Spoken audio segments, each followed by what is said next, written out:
Hi,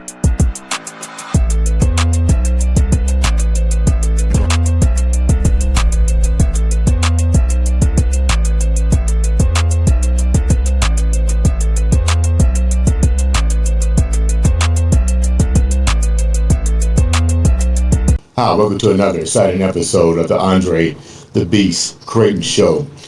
Today is an emotional show. And not emotional the way you feel sad or anything like that. Emotional meaning that I'm going to take you into the life of a young man, football coach,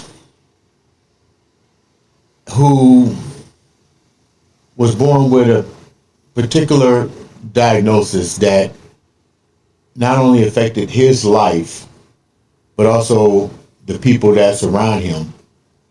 And out of that journey, this particular situation shaped and educated those that came in contact with him.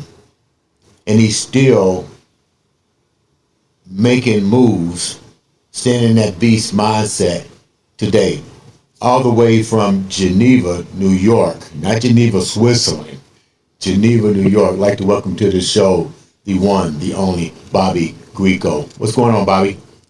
Hey, Andre, how's it going? Thanks for having me. Great. You know, your story is impactful. We talked a little bit off camera. I followed you on the social media platform. Tell the viewers a little bit about you before we get deep into your story. Yeah, of course. Well, I was born in Geneva. Everything seemed normal, for my parents in the pregnancy. And then when I was born, obviously they realized, there were definitely some issues. I was born with a condition called arthrogryposis, which is where all my joints were locked in different positions, and a lot of my muscle was replaced with fatty tissues.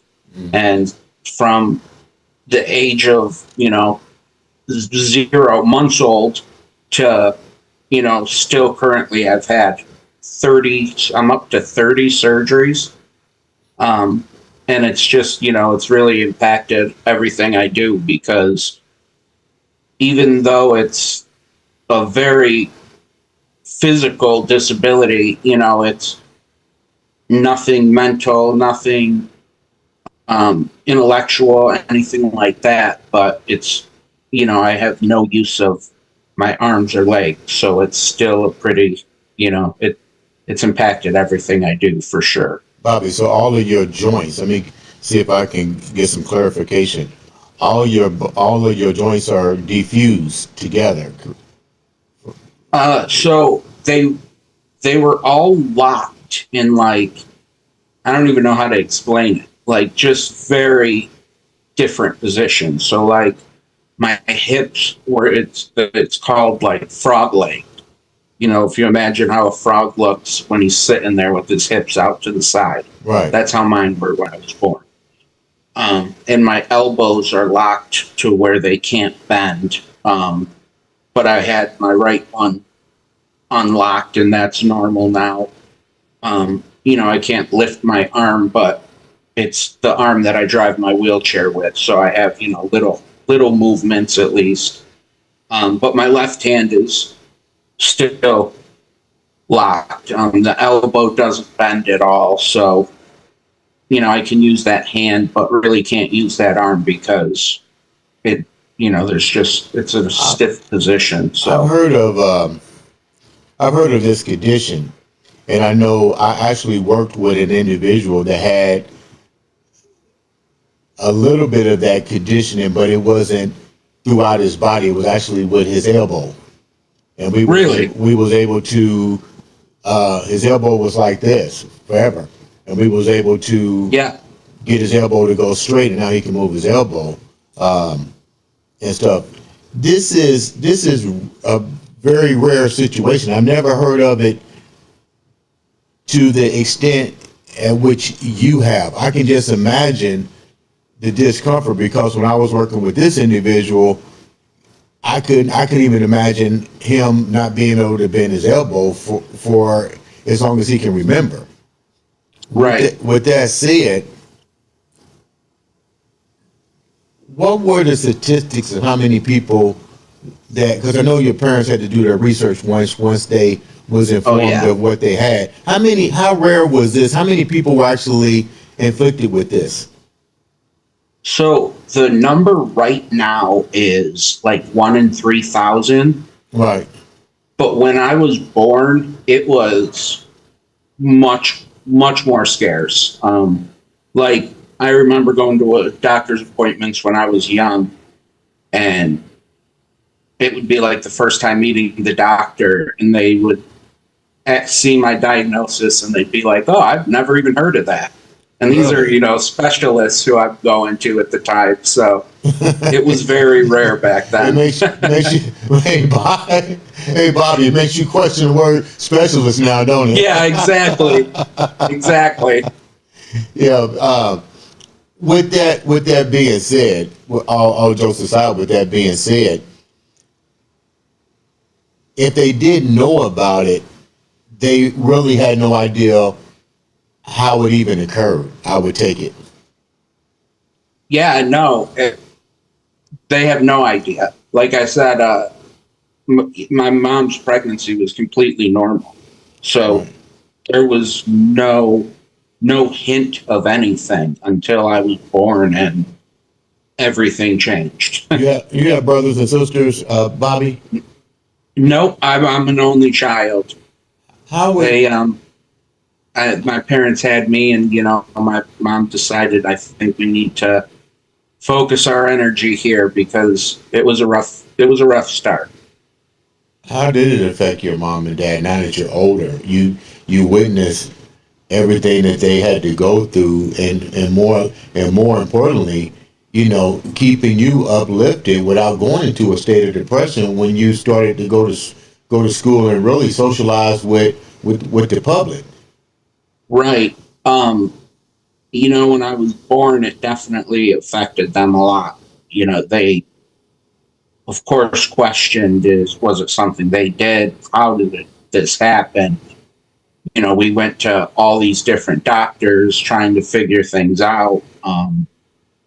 One doctor even said, because as severe as my diagnosis is, I've actually seen other people who have this who are so much more involved, Right, where they can't even talk.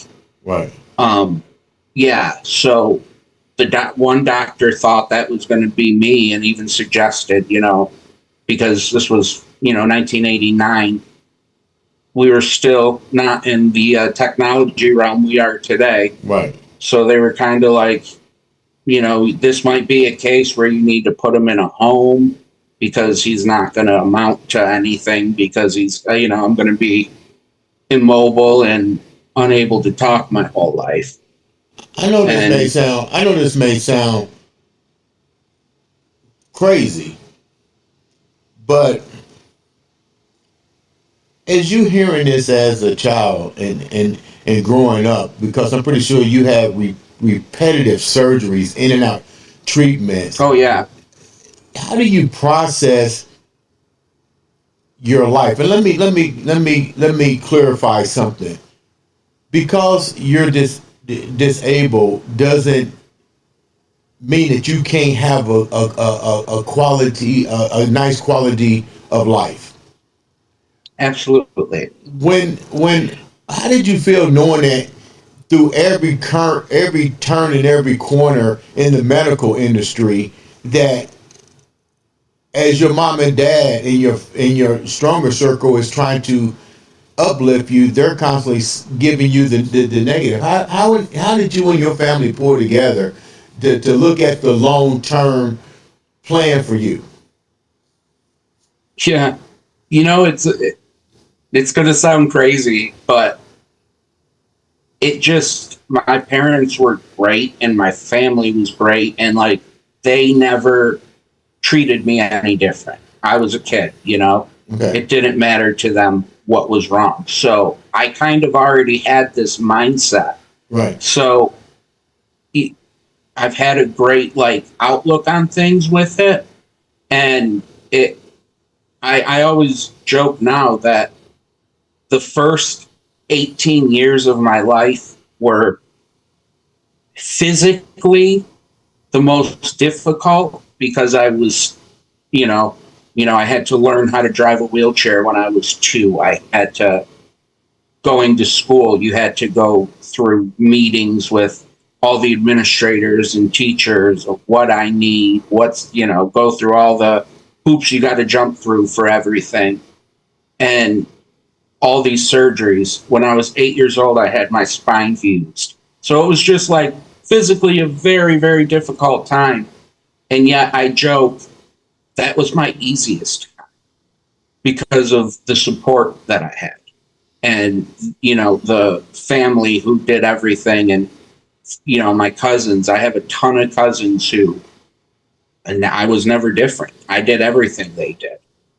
When I got to school, I was very fortunate. I had friends that were the same way. Really? I never really experienced being different. And it was amazing. Like I say this all the time. It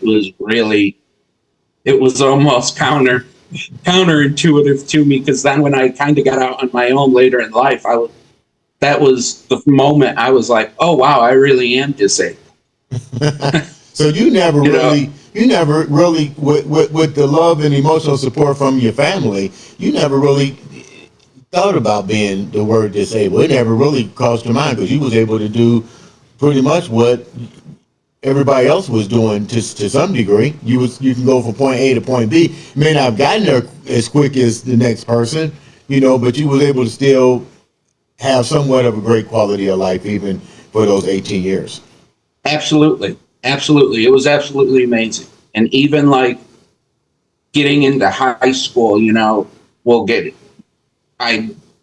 into how I coached football since the time I was in 8th grade. So, all my best friends were the football team. Right. And, there was a night in high school where there was a party at this house. Well, there was like 20 steps to get into this house. I got into that house. Really? Yeah. So, all my boys were like, all right, let's do this. Let's pick him up and they got me in. Yeah, exactly. Yeah. So it was like things like that I never questioned. Right. Yeah, and today looking back, I'm like, wow, that was crazy. You mentioned football. How did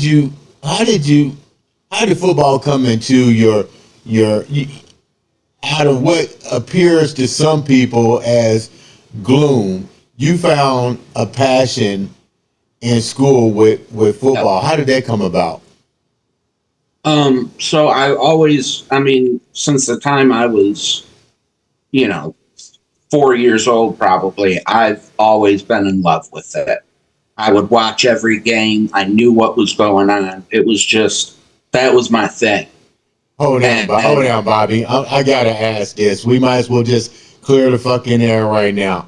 Your favorite team is who? The Dallas Cowboys, right? No. Buffalo Bills. Okay, let me tell you who's coming on the show. Don Beebe is coming on the show.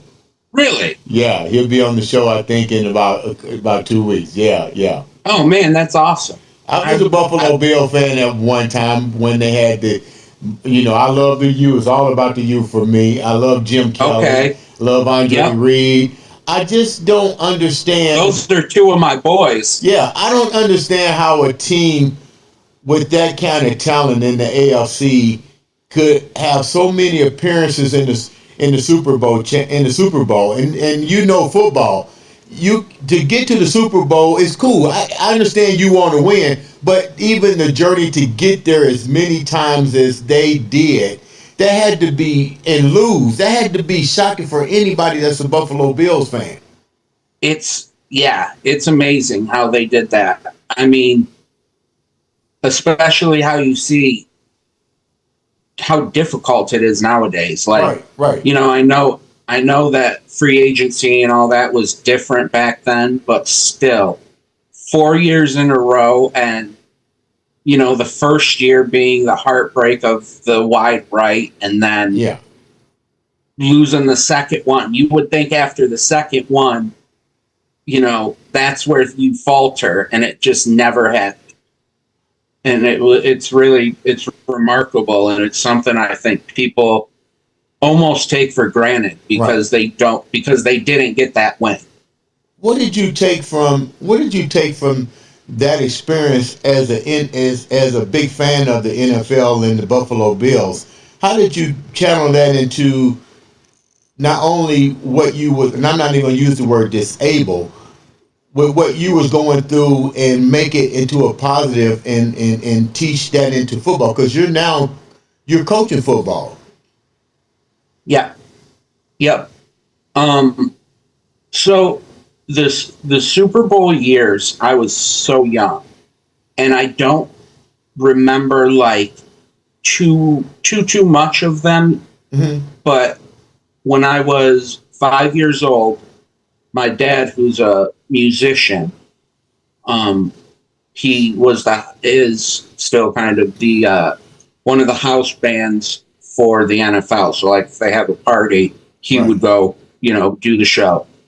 And I went one year, and I met a lot of those guys like Jim Kelly and Andre Reed, and all that team. And meeting Jim Kelly, he was another person that, like, you see what he does now. Yeah. He just came, he sat, we talked for so long, and it was like that really made my love for the sport grow too, because here you see all these guys who are look like superheroes on the TV when you're watching them play a game. And then just to be so down to earth and normal, I was like, man, this is what I want to do. And Right. I knew at a young age I couldn't play. Um, and I was like, well, maybe I can coach something. Right. And in eighth grade, my cousin ended up being my aide in school. And I was very fortunate that he had a good relationship with the high school coach. And he asked him one day if it was all right if I, you know, the first year I wasn't really a coach. It was just more of like there, learning, You were kind being of there, being, shadowing, I guess. Shadowing. yeah, exactly. That's a good way Oh, to put it. okay. Um, but then when I got in high school, I started building up more responsibility and doing more. And by the time I was a senior, I ran drills. I did the pregame drills for our offensive and defensive line before games. I did things during the game, and it built me up that way. If people take you And seriously, Bobby, because of your situation, if people take you seriously, because this was something you were serious about, and did you felt they take you seriously, or did you felt that they was like, oh, we'll just give it to him, and he'll get tired, and going about his business? right. So like I said, the first year was more of a shadow year, and I think that was my test. To see And if I you think was gonna stick around. right. And then Uh, once I went to every day of practice, every game, no matter the weather, I was out there in the rain, I was out there in the snow, right. 100-degree heat. Everyone saw that. All right, he's one of us. Okay. This is what he does. Okay. And yeah, so going through the years, it just kind of followed. Where they did take me serious. Now in high school, they were all my friends. So how serious do they take you? You never know. They listens to me at least. Yeah.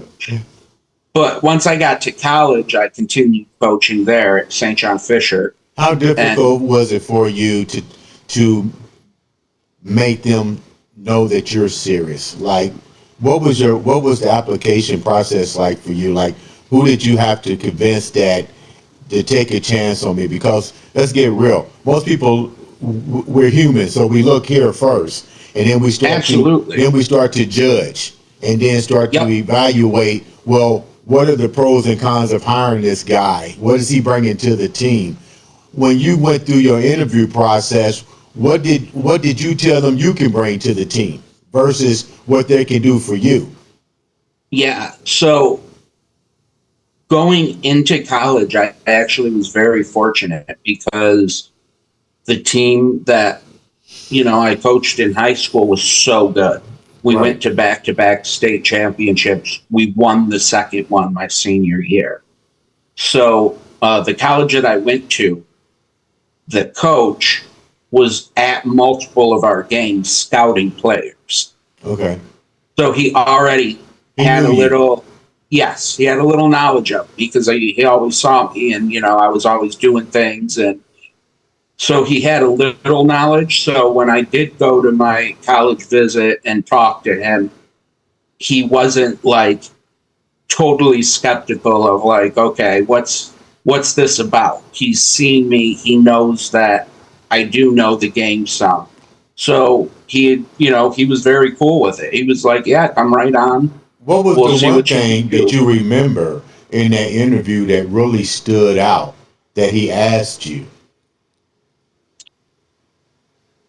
I think he just was, yeah, my college coach, Coach Vosberg at St. John Fisher, is just, he's amazing. I mean, he's been there. He's still coaching there. He's been there for over 30 years. And it was never about the disability, really. Okay. His thing was, because of it, though, can I still do football and college? It was always about being able to be the quote unquote student athlete. Okay. Um, and that was his focus on, like, he didn't want to see me falter in school just to coach or vice versa. How did you take that And advice? so at the time I was like, oh, I can absolutely do it, because Mhm. like I said, the first 18 years, even though things were extremely difficult, it was my easiest 18 years. I consider it. So I was very positive, like, oh, this isn't going to be a problem. And the first year it wasn't. I was at, the same. I was at every practice. I did everything. I started coaching right away. And it was difficult because we went from I don't want to say simple, but a more limited playbook in high school to a very good college team at the D3 level. Year I the year before I went there, they were in the Final Four. Mm. Yeah, so it was a lot to learn, getting down a huge playbook now. So I didn't do a ton of coaching my first year, Mm. but I did enough to where I started getting responsibilities the next year. Did Unfortunately, I got a skin condition in my feet. Don't know how. right. And I ended up having to miss my first semester of my sophomore year. How did that affect your overall journey? It changed everything. It really did. Because I went from my freshman year, I was living in college, and it was, that was very difficult because it was the first time I was away from my home. But I've worked with really great programs that allow me to hire all my aides. Mm-hmm. So I've never had anyone just random. I've been able to hire my best friends, my cousins, family friends, and it's been really good How for me. important is it? How is it? That's really neat. How important is that for you to have had that resource, that you're not relying so much on a hospitalization or a care package plan company to come in and just give you random people who really don't know you. They go to work and they do a job, and there's no sense of attachment or emotion there to know who you are. How much of a game changer was that for you to know that resource was available for you? Huge. It's absolutely huge because, it moving into college my first year was extremely difficult for me because it was really the first time I was out of my comfort zone. Right. None of my boys were with me anymore. I had to, I had made friends instantly because of football again, but they didn't know me like my other guys. So, they weren't like, I couldn't depend on, hey, we're going to this party. You guys want to lift me in the house? Right. I didn't have that comfort level. So being able to hire people who I did have that level with was absolutely huge. Bobby, what was the name of this organization? Is it still around? Is it still available? Is it a worldwide organization? Is it nationwide, or is it just isolated to New York? So the first one that I was in that I got AIDS through after high school was through CDR, the Center for Disability Rights. So it's everywhere, and it's a program they have called the CD Pass program, where you just have to go down, fill out some forms, do an orientation, and you're hired. Like, they'll hire you as long as you clear, a background check or whatever else you got to do. So it's been, that one is national. Okay. And then I've worked with other programs that are more local, like I'm in a program now called Self-Direction, and the point of it is to get people with disabilities out into the world more, because I'll say, as great as I had it, I'm very rare. I am not a normal case for people with disabilities. I mean, it's really sad to see how, like, a lot of them just have no support. Really? So, being able to have people with me who do have that support is absolutely huge. You mentioned out of your comfort zone. You're not with your boys anymore. You're in college. Were there ever moments at that particular point, now your feet is messed up, and did you just feel like the world was, that you wanted to go back home? How did you come out of that? It was tough. I went back to college like right away, the semester after. But I had more anxiety, we'll say, because I didn't know what really caused what happened. And it was like, now I couldn't sleep in a bed anymore because my feet were so messed up for, like, it was a good 6 months. Wow. And I couldn't lay in a bed. And now, since then, I can't. I can't lay down for that long. So, did they find out what it was? Eventually, find out what it was that you wound up contracting? Yeah, they did, but there was no answer for it. It wasn't something like that came on because of a specific reason, I don't think. Yeah, it was kind of a freak thing. And so when I went back to college, I had that anxiety of what's going to happen.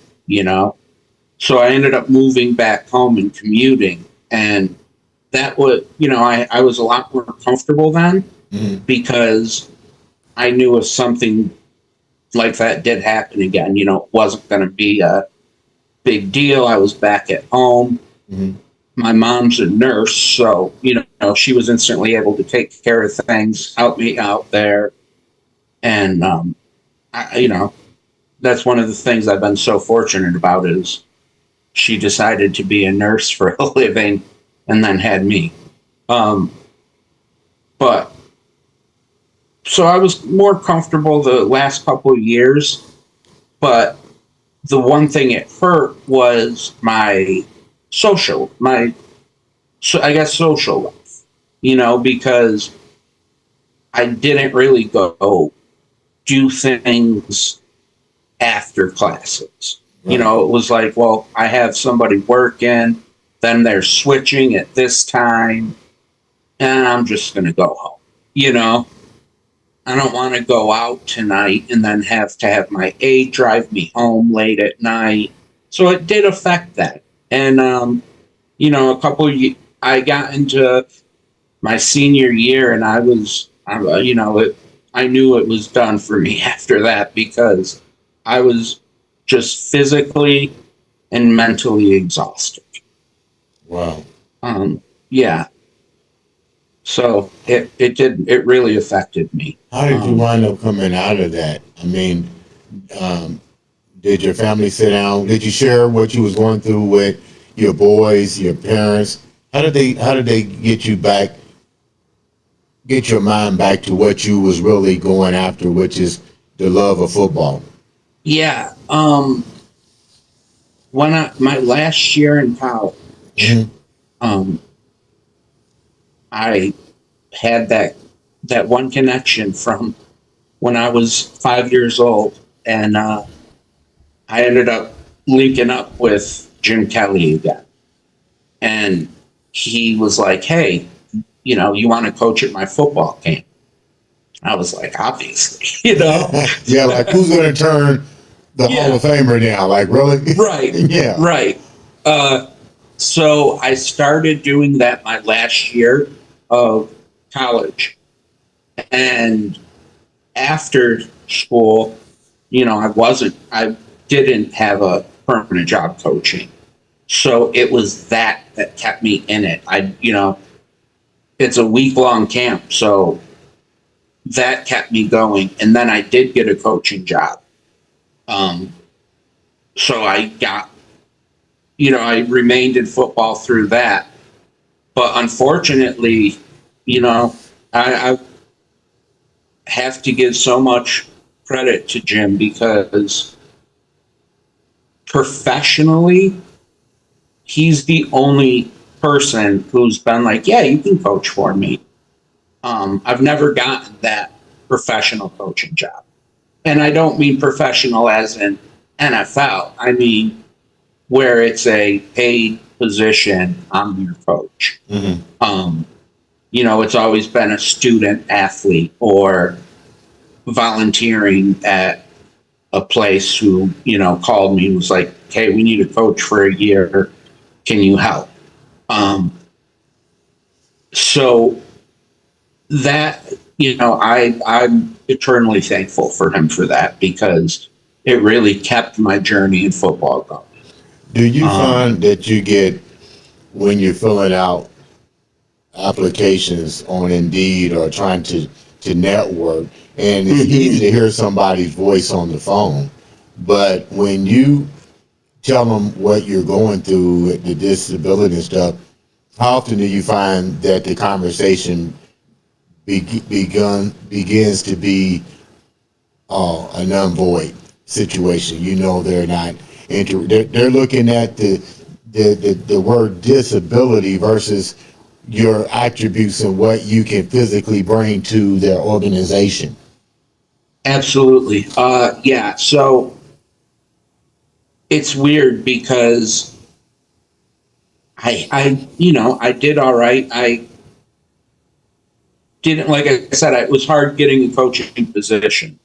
So I changed. I was like, maybe coaching isn't going to work, and I understood that the disability definitely gets in the way because, like you Right. said, you can talk to me, And with the way technology is now, I'm sending in resumes through a LinkedIn or an Indeed, and I'm emailing coaches and emailing people and trying to get in touch with them, not face to face.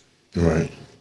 And that is something that has really gotten in my way, especially in the coaching realm, because you can't see me. Right. So when you're talking to me and I explain, I got this, this, and this, but I can still do it, you're like, all right, maybe, but you don't know. Right. That's why I always, every resume I send, like in my cover letter, it will say I ask for an interview because I know then I can sell myself. Right. But coaching didn't work out. That's okay. I changed. I became a scout. And that was something that I found out I was kind of natural. Right. And I think it's because of the way I had to coach. I can't do a demonstration for somebody. So I had to really think about it and be able to verbalize it and be able to explain exactly what you need to do because I can't show you. Now, people I've coached with, my family who has seen me coach, would laugh hearing me say that because they always think it's hilarious watching me coach because I'm doing everything in my wheelchair like I'm demonstrating it. So, there's that. But so, yeah, the face-to-face thing it was a really big deal. But when I changed, I did get more opportunity. So scouting, I worked for the Maxwell Football Club for a year. And they are the ones who put on all the college football awards. Right. Yeah. So, I scouted for that for a couple years. And it brought me an opportunity to get into another company called Blitzalytics that had just started up. That was a scouting and analytical company. I did a lot of work for them. And then the past 3 years, I've been a writer and scout for the NFL Draft Bible, which is part of Sports Illustrated. So, I've been able to keep it going in some way, kind of a renaissance man, if one avenue doesn't work, you take the other one. It's amazing sitting here listening to your journey and your story. And I personally want to say thank you so much for coming on and taking the time out of your day to share that and enlighten us that even through adversity and through the eyes of the uneducated, the unwilling, the unresponsive, he was able to still find the right path to be in the same field, sports, football. Right. And I was going to ask you, it's funny that you brought up Jim Kelly, and I love Jim Kelly. Yeah. It's amazing that this guy would take time out of his busy day, because most celebrities, they get caught up in themselves. But absolutely, it was amazing, and I have the greatest respect for him that he not only he didn't pity you, he found a friendship in you. He knew what you was capable of doing. That had to make you feel really, really good. It really did, especially at the time it happened. Because I definitely questioned a lot at that time because it was, my first year I was still in college, but after that I wasn't. And it was kind of like, I was in limbo of what I was going to do because I don't want to say it didn't end well in college, but I was exhausted by the time that I was done, because it was just like I've gone so hard the last 6 years trying to complete this, or trying to, go through high school, trying to go through college. And it was like, there was just so much of, where is this gonna lead me? And to have that, even just for a week in the summer, was amazing. And being able to develop a friendship with him, and honestly, even just being around him and seeing what he does has been amazing. The year he was diagnosed with cancer is something I'll never forget, and it just motivates you when you think about it. He was really sick, and when that week at camp, he was out there throwing the ball around with the kids. Really? Yeah. And it was like, wow, of all years, you didn't need to be here. This is the year. And you're out here with the kids. You're throwing the ball around. You're having a good time. And it was like that to me I was like, that's determination. That is not ever quitting, because he was hurting, Mm-hmm. I mean, I would talk to him in between times at that year, and he would just be so tired. Mm-hmm. But when it was go time, he was out there. And I was like, that's amazing. It was really, truly amazing. You're before we wrap up, you're doing some remarkable things, and you're really bringing awareness to disabled individuals. Tell us a little bit about that before we wrap up today's show. Yeah, absolutely. So currently I'm actually working on a company I want to start that will help disabled people a lot, with, I say accessories, but it's like, things to help them throughout their day, like padding for a wheelchair, or, something to grab things, to hold, and, a stylus for your phone even. Right. And I'm starting that. That's in the very infancy phase. But I do that, and I'm also on a board of the Ontario ARC, which is one of the greatest organizations ever. They help with all services for the disabled. So whether it's a service coordinator, or just someone to help you through processes, or, they have housing for the disabled, and they're truly one of the greatest organizations. Just everyone in there is so wonderful.